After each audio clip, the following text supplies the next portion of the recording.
আলাইকুম গাইস, এখন আমি আপনাদের পছন্দের একটা রেসিপি রান্না করব, চিকেন নুডলস। এখন আলু এবং চিকেনগুলো একটু লাল লাল করে তেলের মাঝে ভেজে নিচ্ছি।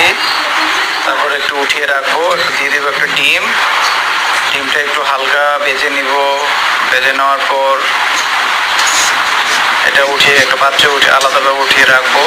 তারপর দিয়ে দেবো পেঁয়াজ কুচি এবং মরিচ কুচি। পেঁয়াজ কুচি এবং মরিচ কুচি একটু লাল লাল করে ভেজে নেওয়ার চেষ্টা করব। এখন পেঁয়াজ কুচির মাঝে দিয়ে দেবো একটু হলুদ, একটু লবণ